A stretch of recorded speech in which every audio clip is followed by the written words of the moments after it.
Welcome to our channel. Today we how to restore your Samsung SmartThings hub connectivity, full guide step by step clearly. Ensure your SmartThings hub is powered on and connected to your Wi-Fi network. Check if the hub's LED indicator is lit. If the LED is off, reconnect the power adapter to the hub.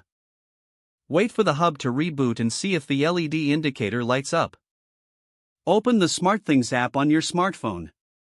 Tap on the Devices tab at the bottom of the screen. Locate your SmartThings hub in the list of devices. If the device shows a status of offline, proceed to the next step. Check your Wi-Fi network by ensuring it is functioning properly. Use another device to connect to the same Wi-Fi network. If other devices can connect to the internet, continue to the next step. If your Wi-Fi is down, restart your router. Unplug the router from the power source for about 10 seconds. Plug the router back in and wait for it to fully reboot. Once the router is online, return to the SmartThings app. Try refreshing the device list in the app. If your SmartThings hub still appears offline, perform a network reset.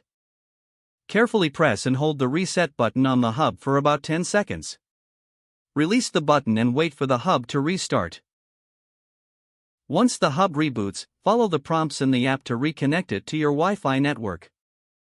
Enter your Wi-Fi password when prompted.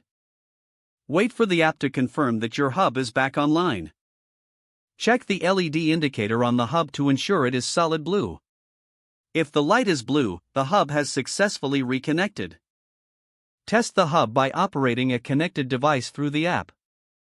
If issues persist, consult the SmartThings support page for advanced troubleshooting steps. If the page does not load, refresh the browser or try again in a private or incognito window. Make sure you are using the correct email address, then retype it carefully to avoid small typos. Don't forget to like this video and subscribe to our channel for more step-by-step tech guides.